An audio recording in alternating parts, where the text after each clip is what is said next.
Hello students. तो आज हम क्लास नाइन्थ का क्या सोशल साइंस स्टार्ट करने जा रहे हैं। सोशल साइंस मतलब सामाजिक विज्ञान। सोशल साइंस में पहला चैप्टर हिस्ट्री, वर्ल्ड हिस्ट्री है। तो फ्रेंच रेवोल्यूशन मतलब फ्रेंच की क्रांति के बारे में पढ़ेंगे हम। ठीक है, देखेंगे जल्दी जल्दी चैप्टर में क्या क्या होता है। Exam perspective main main important points क्या है उन पे नजर डालेंगे। पिक्चर की तरह पढ़ेंगे, स्टोरी की तरह, और आराम से बिना टेंशन लोड लिए चैप्टर को समझते हैं। आइए देखो, फ्रेंच रेवोल्यूशन की दास्तान शुरू होती है यहाँ से। थ्री स्टेट मतलब तीन वर्ग, इसको बोलते हैं वर्ग। तीन वर्ग थे, थ्री वर्ग ऑफ फ्रेंच सोसाइटी। कब? 18th सेंचुरी में। 18th सेंचुरी माने जो 1700 से लेके 1800 के बीच में जो आई होगी उसको हम 18th सेंचुरी बोलते हैं।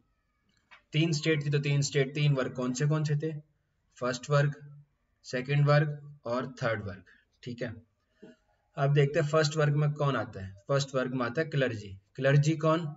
जो सीधा किंग के पास रहते हैं, किंग के मेन ऑफिशियल्स। किंग्स के ऑफिशियल्स है ना, किंग्स ऑफिशियल्स। नोबिलिटी कौन? जो इसके ऑफिशियल्स के नीचे जो काम करता था, जैसे कि प्रीस्ट हो गए, है ना, पुजारी चर्च के। वो इनके काम करते थे, वो बोलते थे कि हम तुम्हें बताएंगे कि क्या सही है क्या गलत है, और इनको उसका वो लगाते थे, डर लगाते थे, फियर जनरेट करते थे कि आपको अगेंस्ट लॉ नहीं जाना चाहिए। जो स्क्रिप्चर्स में लिखा है उन्हीं को फॉलो करना चाहिए। स्क्रिप्चर्स में क्या लिखा है, कैसे लिखा है, ये किंग से डायरेक्ट बात करते थे। ठीक है, फिर है तीसरा वर्ग। तीसरे वर्ग में आते सबसे ज्यादा लोग। कौन? बिग बिजनेसमैन, मर्चेंट, लॉयर्स, पढ़े लिखे लोग हैं, सारे पढ़े लिखे हैं। फिर आते हैं पीजेंट्स, आर्टिशंस, मतलब खेती बाड़ी करने वाले फार्मर्स, और जो कुल्हाड़ी के काम करते हैं जो आर्टिशंस हो वो। फिर आते हैं स्मॉल पीजेंट्स, छोटे जो वो है एग्रीकल्चरलिस्ट, मतलब जिनके पास थोड़ा सा जमीन है, जो सिर्फ अपना पेट भर खा सकते हैं। लैंडलेस लेबर, जो दूसरों की जमीन पे काम करते हैं। और सर्वेंट, जो नौकर होते हैं। ठीक है, चलो सोशल हायरार्की है इंडिया की। उस हिस्ट्री में भी सोशल हायरार्की थी। ब्राह्मण, क्षत्रिय, वैश्य, शूद्र ऐसे होते थे। यहाँ पे भी इसी हिसाब से तीन वर्ग बना दिए, क्लर्जी, नोबिलिटी, और ये बना दिया। कोई दिक्कत नहीं, बट फिर दिक्कत आई कहाँ से? दिक्कत आई, इनको हमने ना बर्थ प्रिविलेज दे दिए। बर्थ प्रिविलेज किया मतलब पहले से इनको टैक्स से बचा दिया, प्रिविलेज, है ना। अब देखते क्या क्या रीजन रहे थे, कंडीशन क्या थी। मतलब होता है ना कि अब भाई लड़ाई शुरू होने वाली है, मतलब रेवोल्यूशन, क्रांति शुरू होने वाली है, उस टाइम पे कंडीशन ऐसी कोई तो स्थिति बनी होगी जिसके कारण फ्रांस की क्रांति हुई। तो सबसे पहला, एम्प्टी ट्रेजरी, खजाना। जैसे खजाना होता है ना, ट्रेजरी को बोलते हैं खजाना। Empty treasury due to extravagant life, मतलब जो खूब फिजूल के खर्चे। मतलब वाइट एलिफेंट, पाल लेते हैं, बट उसको मेंटेन करना और उसको संभाल के रखना बहुत खर्चीला काम होता है, और उससे हमें कुछ आउटपुट भी नहीं मिलता, सिर्फ शौकिया तौर पे। तो एक्स्ट्रावेजेंट लाइफ, कपड़े रखना खामा खा के, जो मतलब जरूरत से ज्यादा मन होता है, एक्स्ट्रा है ना, जरूरत से ज्यादा। स्टाइल ऑफ बर्बन किंग्स, अभी हमें पता चलेगा ना जो लुइस 16 है वो कहाँ से आया था। लुइस 16 जो राजा था, किंग था इस टाइम पे, फ्रेंच रेवोल्यूशन के टाइम पे, तो ये बर्बन फैमिली से आता था। तो इनका बड़ा खर्चीला सिस्टम रहता था रहने के लिए। दूसरा, प्रोलोंग्ड वार चली। प्रोलोंग्ड वार डेप्थ मतलब जो सदियों से चलती हुई वार, युद्ध आ रहे थे, उसका कर्जा बढ़ता ही जा रहा था फ्रांस की ट्रेजरी पे, खजाने पे। और फिर ऊपर से जब ऐसा हो रहा था, तभी जैसे ब्रिटिश था, ब्रिटिश की कॉलोनी थी अमेरिका, और फ्रांस और ब्रिटेन की लड़ाई चलती ही थी, है ना। फ्रांस वर्सेस ब्रिटेन होता ही तो टेरिटरी बढ़ाने के लिए, समुद्र में अपनी पावर को ज्यादा बढ़ाने के लिए। तो फ्रांस ने मदद कर दी किसकी? अमेरिका की, उनको इंडिपेंडेंट दिलवाने में, स्वतंत्रता दिलवाने में। क्योंकि ब्रिटिश था उनका ओपोनेंट था, तो इनको लगा कि यहाँ से ब्रिटिश चले जाएगा तो ये एरिया उनके पास आ जाएगा इजी कंट्रोल के लिए। ऐसा हुआ, दूसरा रीजन। तीसरा, प्रिविलेज मतलब पहले से ही आपको अधिकार ज्यादा दिए जा रहे हैं, प्रिविलेज्ड है। जैसे कोई होता है तो प्रिविलेज होता है कि उसके पास सारी सुख सुविधा पहले से होती है, कोई होता है कि उसको मेहनत करके सुख सुविधा बनानी पड़ती है। तो प्रिविलेज होता है, इनके पास प्रिविलेज था किस चीज का? Basic birth right. जन्म से ही इनको कोई भी टैक्स नहीं देना पड़ेगा, नो टैक्स, है ना। और ये हाई क्लास में जा सकते हैं, सारे इंपॉर्टेंट डिसीजंस में मदद कर सकते हैं। तो ऐसे इनके पास बर्थ राइट थे, मेनली था कि इनको कोई कर्ज नहीं देना पड़ेगा। और सब्सिस्टेंस क्राइस, जब ऐसा होगा कि मतलब हमारा सरकार का खजाना भी खाली हो गया, फिर कर्ज पे कर्ज होते जा रहा है, और बाकी से और जो टैक्स है जो और है पहले और दूसरे वर्ग के लोग वो हमें मदद कर नहीं रहे हैं टैक्स देने में, तो इससे क्या होगा? जो ये तीसरे वर्ग के लोग हैं, ये इन पे आ जाएगा सब्सिस्टेंस क्राइसिस, मतलब जीवन जीवन जीने का संकट, जीवन जीने का संकट, है ना। फिर ये इनके पास वो होएगा कि यार कैसे कैसे हम अपने आप को करें। अभी यहाँ पे रोटी के लिए, लड़ाइयों के लिए, इन सब के लिए भी लड़ाई होने लग जाएगी। ठीक है, आप देखते हैं अभी तक हमने क्या पढ़ा? 3 वर्ग पढ़े हैं, कंडीशंस पढ़ी, क्या स्थिति रही थी फ्रांस की क्रांति के टाइम पे फ्रांस की सोसाइटी में। फिर आया कॉज, मतलब कारण क्या था? कॉज माने कारण, कि कारण क्या रहे होंगे फ्रेंच रेवोल्यूशन के। सबसे पहला सोशल कॉज, मतलब सामाजिक जो कॉज था, सामाजिक कारण क्या? सोशल डिवीजन था, 1 2 3, फर्स्ट सेकंड थर्ड, क्लर्जी होता था, नोबिलिटी होता था, और merchant, agriculture, peasant, landless labour सब इसमें आते थे। ठीक है, चलो ये तो भाग था ही था। ऊपर से इनको बर्थ प्रिविलेज था कि इनको कोई टैक्स नहीं देना, no tax to be paid, है। और ये डिवाइन पावर बोलते थे कि ये डिवाइन पावर है, भगवान के भेजे हुए है, डिवाइन पावर, तो इनको बर्थ से प्रिविलेज मिल गया।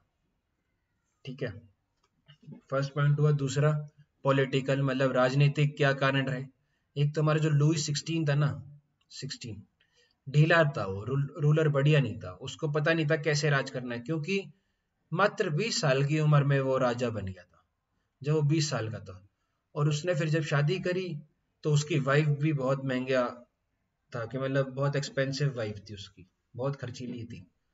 दूसरा पुअर पॉलिसीज, जैसे ये पॉलिसीज बनाया था ना, इसने बोला कि जब हमारे पास, जब फ्रांस की सोसाइटी डेप्थ में थी, यहाँ पे थी, और इनका खजाने खत्म होते जा रहे थे, तो लुई 16 ने बोला कि यार मैं अब, है ना, ये जो थर्ड थर्ड स्टेट है ना, इस पे और टैक्स पे करो, टैक्स लगाऊंगा, थर्ड स्टेट पे टैक्स लगाऊंगा, ऐसे इसने बोला। अभी देखो पुअर पॉलिसी थी ना, पहले लोग बागों के पास खाना खाने के लिए पैसे नहीं थे, और ये ऊपर से और टैक्स लगाने की बात कर रहा था।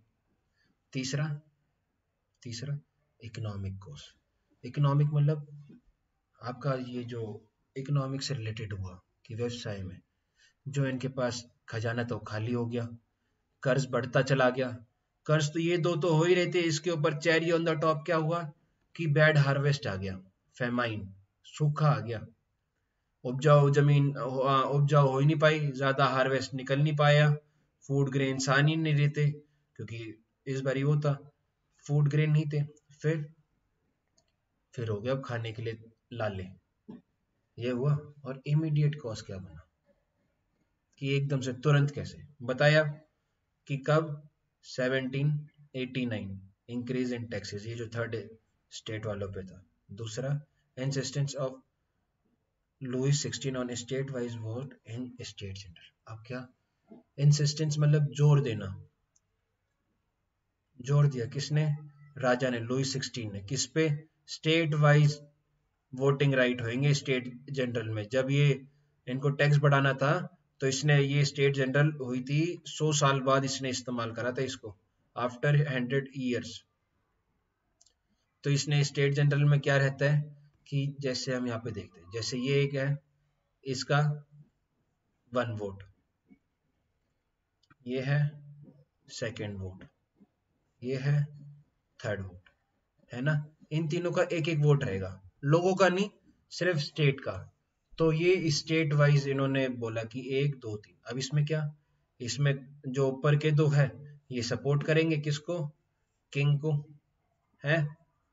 फिर ये 2-1 से जीत जाएंगे और बोलेंगे कि ये तो डेमोक्रेसी है, ये तो लोकतंत्र है, हमने लोगों से पूछ के करा। तो ये क्या सही तरीका है ऐसे करने का? तो इसके लिए यहाँ पे एकदम से क्रांति के लिए लोग बाग गुस्सा हुए कि ऐसा ये गलत तरीका है। और रोल ऑफ फिलोसोफर, दार्शनिकों का क्या रहा, उन्होंने लोगों के दिमागों को जगाया कि स्क्रिप्चर्स कोई भी पढ़ सकता है, जो स्क्रिप्चर्स में लिखा है हमें जरूरी नहीं वो सही हो, स्क्रिप्चर्स को लॉजिक की तरह पढ़िए, लॉजिक तर्क लगाइए, है ना, रीजनिंग करिए, क्वेश्चनिंग करिए, रीजनिंग, ठीक है, क्वेश्चन करिए। तो लोगों के दिमाग की बत्तियां खोली इन्होंने। टॉक्ड अगेंस्ट बर्थ राइट, बोले जो जन्म से जो अधिकार है उसके खिलाफ बोले। Present a model of administration based on liberty, हमें आजादी है कुछ भी करने की, हम फुल लिबर्टी है, फ्रीडम है, बट किसी और को हानि नहीं पहुंचनी चाहिए हमारे कुछ करने से, ठीक है। इक्वलिटी, कि सबको बराबर समानता होगी, कोई बर्थ राइट नहीं है। और फ्रेटर्निटी, सारे भाईचारों की तरह रहेंगे, एकता, है ना, एकता के साथ रहेंगे, भाईचारे के साथ। तो ये फिलोसोफर्स का रोल रहा, ठीक है। अब आता है इवेंट। इवेंट क्या होता है? हम बोलते हैं ना कि ये इवेंट आ रहा है, वो इवेंट आ रहा है, मतलब एक ऐसी एक तारीख जिस पे जो घटना हो रही है, तारीख के अनुसार, डेट के अनुसार जो घटनाएं हो रही है। तो क्या, सबसे पहले तो 5 मई 1789, डेट इंपॉर्टेंट है ये। क्या करा इसने, स्टेट जनरल की मीटिंग बैठाई, और वो भी पता कितने, 100 साल बाद।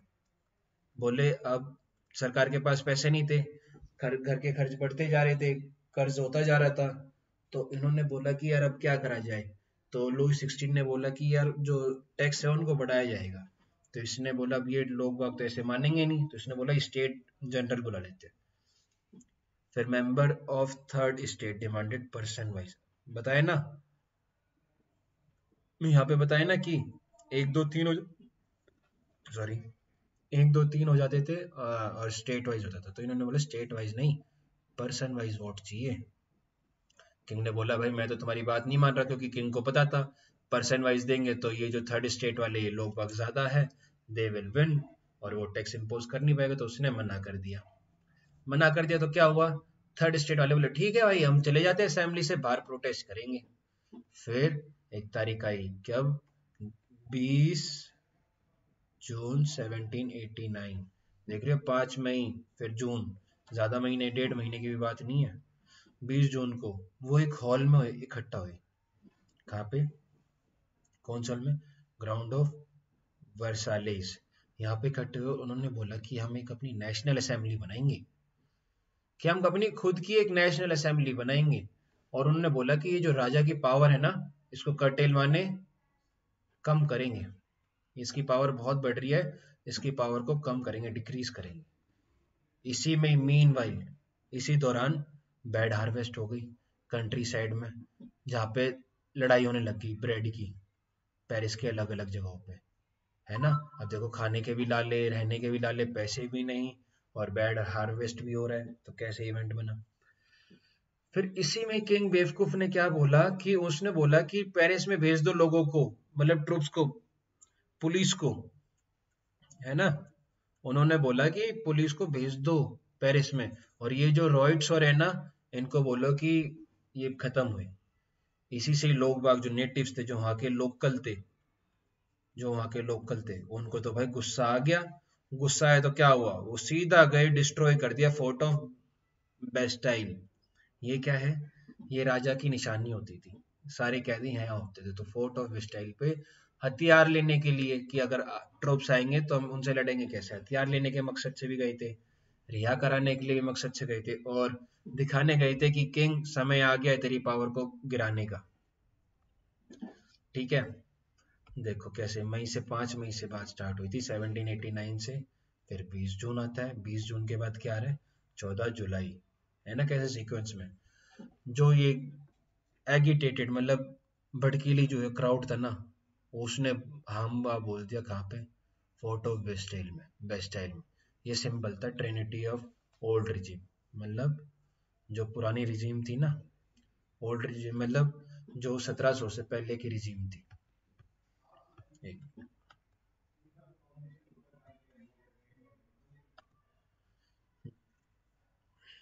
जो ये ट्रिनिटी थी ना ऑफ ओल्ड रिजीम, ये दर्शाती थी जो इसके इनके पूर्वज होते थे, उनकी जो पावर थी उसका सिंबल था ये फोर्ट ऑफ बेस्टाइल। सिंबल मतलब एक सिंबल, जैसे कि एक एग्जांपल सिंबल टाइप, तो इन्होंने बोला कि इसको डिस्ट्रॉय करेंगे। एक निशानी, एक निशानी थी ट्राइनी ऑफ ओल्ड रिजीम की। ओल्ड रिजीम क्या, जो कि 1600 पहले से के 1600 पहले का जो टाइम पीरियड था उसको ओल्ड रिजीम बोलते हैं, उसकी निशानी थी। This trigger the chain of revolt, एक बार ये यहाँ पे हुआ, फिर उसके बाद तो सारी जगह दंगे शुरू हो गए, चेन स्टार्ट हो गई। Face with the power of revolting subject Louis 16 accorded recognition to, है ना। इसने देखा कि यार ये जो रिवोल्टिंग है ना, ये बढ़ते ही जा रहा है, इससे पहले मेरे को हराए, मेरे को खत्म करे, उसने बोला कि मैं सहमत देता हूँ, अकॉर्ड कर रहा हूँ क्या, रिकॉग्नाइजेशन, और टू द नेशनल असेंबली, जो नेशनल असेंबली फॉर्म हुई थी वर्साटाइल में, टेनिस कोर्ट में, उसको मैं मान्यता दे रहा हूँ। और एग्री बोला कि मैं अपनी पावर गिव अप कर रहा हूँ, मतलब मैं अपनी पावर छोड़ रहा हूँ, छोड़ रहा हूँ। ठीक है, ये कब हुआ, ये हुआ 14 जुलाई को। फिर 4 अगस्त को क्या होता है, 4 अगस्त को all the federal system abolish obligation and taxes were abolished by decree, है ना। डिक्री माने जैसे हमारे यहाँ पे होता है ऑर्डिनेंस, जब हमारा पार्लियामेंट सेशन में नहीं होता तो हम आर्टिकल 1, 2, 3 के तहत ये अपना ऑर्डिनेंस निकालते हैं और कोई ज़रूरी चीज़ होती है तो उसको लागू कराते हैं। तो ऑल द फेडरल सिस्टम, जितना भी फेडरल सिस्टम था, obligation and taxes were abolish, खत्म कर दिया था। कि फेडरल सिस्टम मतलब 1, 2, 3 वाला। चर्चेज प्रॉपर्टीज वर कन्फिस्केटेड, जो चर्च की प्रॉपर्टी थी उसको कब्जा लिया गया। एंड क्लर्जी टू, जो क्लर्जी थे उनको अपनी पावर प्रिविलेजेस को गिव अप करना पड़ा, है ना। आखिरकार हुआ, युद्ध हुआ 4 अगस्त को, समाधान निकल के आ रहा है कि फेडरल सिस्टम है वो अबॉलिश होएगी, और जो टैक्स है वो भी अबॉलिश होएगा, और जो चर्चेज है उनकी जमीन कब्जाई जाएगी, कन्फिस्टिकेट होएगी, उनको देना पड़ेगा अपनी जमीन को, और जो क्लर्जी है उसको अपनी पावर बर्थ से जो प्रिविलेज थे उसको गिव अप करना। फिफ्थ, जो नेशनल असेंबली थी फिर उसने अपना कॉन्स्टिट्यूशन बनाया, कब, 1791, 2 साल बाद। And distributed the power in 3 wings बनाई, लेजिस्लेचर, एग्जीक्यूटिव एंड जुडिशरी, है ना, along with 1 person 1 vote principle. देखा कैसे अब ये डेमोक्रेसी की तरफ जा रहा है, यही है ना डेमोक्रेसी, हमारे यहाँ पे क्या होता है, यही है ओरिजिनल डेमोक्रेसी। क्या, डिस्ट्रीब्यूशन ऑफ पावर, हमारे पास भी 3 विंग है, और एक 1 पर्सन 1 वोट, तो 1 पर्सन और 1 मतदान। पर ये जो वोटिंग राइट था ना, यहाँ पे हल नहीं हुई थी समस्या, समस्या अभी बची थी। ये जो वोटिंग राइट था ये रिस्ट्रिक्टेड था, किससे, एक्टिव सिटीजन ओनली। भाई अभी एक्टिव सिटीजन कौन कौन है ये देखते हैं। तो देखो क्या मिस्टेक, पहले तो सिर्फ पुरुष, महिलाएं क्यों नहीं, अब 25 साल, इतनी ज्यादा उम्र, paid tax is equal to at least 3 day of labour wages, मतलब जिन्होंने कर्ज पे करा होगा, किस पे, कम से कम भी 3 दिन उनकी जो दिहाड़ी थी उतना, तो वो एक्टिव सिटीजन है। अब आप बताइए ये कोई तरीका है, क्या ये कोई तरीका है यहाँ पे एक्टिव और पैसिव सिटीजन में डिवाइड करना और वोट देने का। ये तो देखो ये मतलब ये सारे क्या, ये सारे अच्छे क्लास के एजुकेटेड मिडल विंग है ना, ये देख रहे हो आपने, मिडल विंग के पास पावर रही, ये मिडल विंग है, मिडल वर्ग के लोग हैं, मिडल स्टेट के लोग हैं, है ना। अब क्या, remaining man and women were called as passive, वो एक्टिव वो भागे करे थे, पैसिव है चुपचाप बैठे हैं, जिनके पास कोई पॉलिटिकल राइट्स नहीं है। फिर political clubs become a rallying point for discussion on governmental policies in Jacobin club. अब देखो यहाँ से आया, अब होगी, लोग बाग बैठेंगे लेजिस्लेटिव असेंबली में, लेजिस्लेटिव जुडिशरी में, यहाँ पे कुछ ना कुछ चर्चा ही होगी, तो यहाँ पे पॉलिटिकल मूव क्लब आएंगे। पॉलिटिकल क्लब आएंगे तो क्या करेंगे, वो डिस्कस करेंगे, बातचीत करेंगे गवर्नमेंट की पॉलिसीज पे, है ना। और जैकोबियन क्लब जैसे फेवरेट क्लब्स निकल के आते हैं। इसका बड़ा रोल है, इसलिए जैकोबियन क्लब्स आए। देखते हैं। The member of Jacobin clubs mainly belong to less prosperous section, मतलब ज्यादा इनके पास ज्यादा पैसे या संसाधन नहीं थे, लेस प्रॉस्पेरस थे, लेस भरपूर था इनके पास, कम था। क्या, जैसे कि सोसाइटी में कैसे, शॉपकीपर्स दुकानदार, आर्टिशियंस जो कलाकार होते हैं, शू मेकर है ना, जूते बनाने वाला, वॉच मेकर है ना, पेंटर हो गए, सर्वेंट हो गए, डेली वेज वर्कर हो गए। तो इन सब ने जाके एक अपनी बनाई कि जैकोबियन क्लब्स के मेंबर बनते हैं। अब इनका लीडर कौन बना, इनका लीडर बना Maximilien Robespierre, and they were called as sans culottes. Meaning, इसका मतलब क्या, विदाउट नी ब्रीचेस, मतलब जो आती है ना, जैसे ये टांग है तो ये नी है, तो नी से नीचे की जो कैफरी आती है, कैपरी, कैपरी आती थी ना, कैपरी, तो ये कैपरी टाइप कपड़े पहनते थे, नी से थोड़ा सा नीचे और पूरे टांग से ऊपर। फिर 10 अगस्त 1792 को जो जैकोबियंस था, उन्होंने इंसर्शन कर दिया और इम्प्रिजन कर दिया रॉयल फैमिली को। इसने अटैक मार दिया, इंसर्शन मतलब अटैक करा, और इम्प्रिजन मतलब कैदी बनाया, किसको, हमारी जो रॉयल फैमिली थी, जो फ्रांस की जो रॉयल फैमिली थी। कौन, बर्बन, बर्बन बिस्किट आते, वो फैमिली नहीं, बर्बन बिस्किट नहीं, बर्बन फैमिली, ठीक है। अब आगे 21 सितंबर 1792 को क्या हुआ, कॉन्ग्रेचुलेशंस, फ्रांस जो है वो रिपब्लिक हो गया। रिपब्लिक माने वो खुद से अपना स्वतंत्र, लोग बाग के पास पावर है, वो अपने नेता को चुन सकते हैं और उसको हटा सकते हैं। लुई 16 को हमने क्या करा, डेथ दी, किस बेसिस पे, ट्रीजन पे, मतलब उसने जो ट्रीजन था ना, भगोड़ा, भाग गया था जब लोग बाग संकट में थे, और उसको पब्लिकली एग्जीक्यूट करा, उसको सजाए मौत दी गई, कब, 21 जनवरी 1793 में। और जो जैकोबियन लीडर, फिर देखो कोई, ये खत्म हुआ तो कोई ना कोई तो होगा राज करने के लिए। देखो कब हुआ ये, 21 जनवरी 1793 को।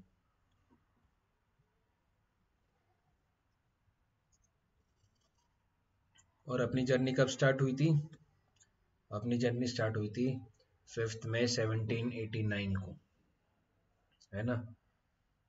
अब जो जैकोबियंस है, रॉबस्पियर था, अब उसका रूल आता है कब, 1 साल के लिए, 1793 से 94 के लिए, और रीजन ऑफ टेरर बोलते हैं। इसने बहुत मतलब वो करा, इसने लोगों को बड़ा क्रूरता से, इसने रूथलेसली मतलब क्रूरता से इन्होंने लोगों के साथ बिहेव करा। फिर क्या हुआ, जो गलत बिहेव करेगा उसका अंत तो पक्का है। कन्विक्ट कर दिया एक्सेसिज्म में, कि मतलब ये बहुत ज्यादा लोग बागों को मार रहा है और रूथलेसली रूल कर रहा है, और ग्लूटोइन चढ़ा दिया, पता है, लोगों ने मार मार के इसका मुर्दा बना दिया, और ये खत्म हो गया। The fall of Jacobian allowed the, अब देख, है ना, ये छोटे लोग जो थे, कौन कौन थे इनमें, लैंडलेस लेबर हो गया, पीजेंट हो गया, आर्टिशन हो गया, ये सब थे। ये फॉल हुआ, तब कौन आएगा, अब आएंगे पैसे वाली पार्टी, मिडिल क्लास में भी कुछ ना कुछ, जैसे बिग बिजनेसमैन ये है ना, तो मिडिल क्लास आएगा, क्या करने के लिए, to seize the power and rule through an executive. देखो ये अलग, इनकी अलग हुई, made of 5 member, called directory from 26 October 1795, है ना। जैकोबिन क्लब्स ने क्या करा, जैकोबिन क्लब्स ने अलाउ कर दिया, मतलब जब जैकोबिन क्लब्स गिरा, जैसे जब लुई 16 गिरा तो ये आया था, जो जैकोबिन क्लब्स का लीडर था, रॉबेस्पियर। जब ये रॉबेस्पियर को ग्लूटामाइन कर दिया, ग्लूटाइन कर दिया, तो मिडिल क्लास निकल के आई, और इसने पावर को सीज करा और बोला कि हम एग्जीक्यूटिव के थ्रू रूल करेंगे, जो कि 5 मेंबर की होगी, जिसको हम डायरेक्टरी बोलेंगे, ठीक है। However the frequent clash of directors with lead to, अब क्या, देखो पॉलिटिकल मतलब पॉलिटिकली जो इनकी स्टेबिलिटी आ गई, अस्थिरता, कैसे क्लैश हो रहा है, मतलब टकराव हो रहा है, किसका, डायरेक्टर्स का, डायरेक्टर्स कौन, ये जो हमने अभी ऊपर एग्जीक्यूटिव बनाए इनका, और लेजिस्लेटिव काउंसिल का, जो इनके यहाँ पे लॉ बनाती है उनका। बोल रही है कि ऐसे लॉ बनाइए जो एग्जीक्यूट कर सके, एग्जीक्यूटर वाले बोलते हैं कि ऐसे लॉ बनाइए जो एग्जीक्यूट हो सके, तो इन दोनों में मतभेद हो रहा है। This paved the way for rise of, अब देख पॉलिटिकल इंस्टेबिलिटी हुई तो क्या होगा, राइज ऑफ मिलिट्री डिक्टेटरशिप। अब आएगी तानाशाही, और कौन आएगा, नेपोलियन बोनापार्टे, हु एंडेड डिक्टेटरी इन, अब देखिए डिक्टेटरी बनी थी ना मिडिल क्लास वालों की, ये भी खत्म हो जाएगी 1799 में, and become the first council and later crown himself. देखा, पहला काउंसिल बना और फिर उसके बाद इसने क्या करा, अपने आप को घोषित कर दिया, कौन, एम्पीरियर ऑफ फ्रांस, मतलब फ्रांस का राजा। कौन, नेपोलियन बोनापार्ट, कब, 1804 में। अब क्या हुआ, नेपोलियन लड़ता बहुत था, लड़ने का कीड़ा था इसमें, यहाँ जाता वहां जाता तो सबसे लड़ता, तो डिफीट हो गया कहाँ पे, बैटल ऑफ वाटरलू में, कब, 1815 में। तो ज्यादा दिन नहीं चल पाया। द लेगेसी ऑफ फ्रीडम, आजादी, इक्वलिटी, समानता, फ्रेटर्निटी, भाईचारा, ये मर जाए, मतलब निकल के आए, किससे, फ्रांस की क्रांति से, and remain the inspiring ideal of the following world. सब ने इनसे इंस्पायर लिया तीन शब्दों से, फ्रीडम, इक्वालिटी एंड फ्रेटर्निटी, है ना। और जो स्लेवरी था, जो ये फ्रांस स्लेवरी चल होता था, इसको अबॉलिश कर दिया from all colonies of France, जितनी भी फ्रांस की कॉलोनी है सब में से, है। Women fought their own way to get right to vote in 1946 में फ्रांस को वुमेन को वोट मिला। यहाँ पे देखा कैसे हमारा पूरा सीजन चला, ये सेशन चला, क्या क्या हुआ, देखो क्या हुआ, पहले first state, second state, third state आया, फिर कॉजेस कारण पढ़े, इवेंट पढ़ा तारीख से, फिर देखा कि कैसे पूरा सब चला, कैसे लुई 16 चेंज हुआ।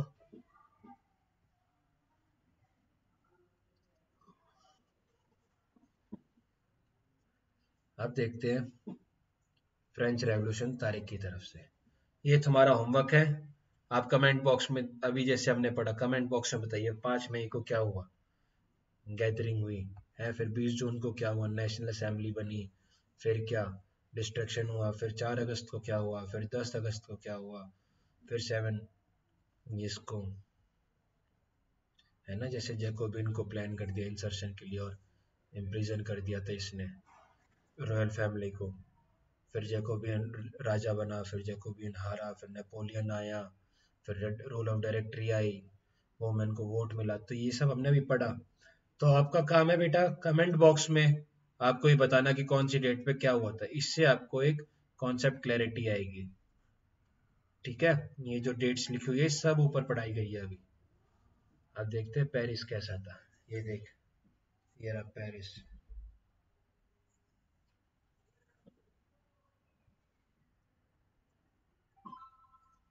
क्वेश्चंस देखे, कौन था किंग, लुई 16, कितनी स्टेट्स थी, 3 स्टेट्स थी, किसने लिखा था सोशल कॉन्ट्रैक्ट, हाँ आए ना बुक में, अच्छा क्वेश्चन। वाटर ऑफ लू कब हुई बताओ, 1815 में। इसका क्वेश्चन का जवाब बेटा आप कमेंट बॉक्स में देना, पढ़ने में पता चलेगा। Name the tax directly paid to the tax state, state church चाहता था, चर्च मैच है तो ये नहीं, टीते नहीं, टैली, टैली ये है डायरेक्टली पेड टू स्टेट, और डायरेक्टली पेड टू चर्च उसको हम बोलते टाइट। इंडाशियन नेपोलियन बिकम कब, 1815। ऐसे बेटा ये एग्जाम भी क्वेश्चंस है, इनको आपको सॉल्व करना और कमेंट बॉक्स में आंसर इसके बताने हैं। आंसर चेक होंगे तो हम आंसर रिव्यू करेंगे, और जो सबसे अच्छे आंसर देगा उसको हम प्राइज देंगे अपने सेशन में, ठीक है। देखो सब पढ़ा है, सब इसी में ही लिखा हुआ है हिंदी में। तो ये था आज का हमारा फ्रांस की क्रांति। आशा करता हूँ आप सबको अच्छा लगा होगा, आसानी से चीजें समझ आई होगी, और आशा करता हूँ स्वस्थ रहिए, व्यस्त रहिए, मस्त रहिए और पढ़ते रहिए। जय हिंद, जय भारत।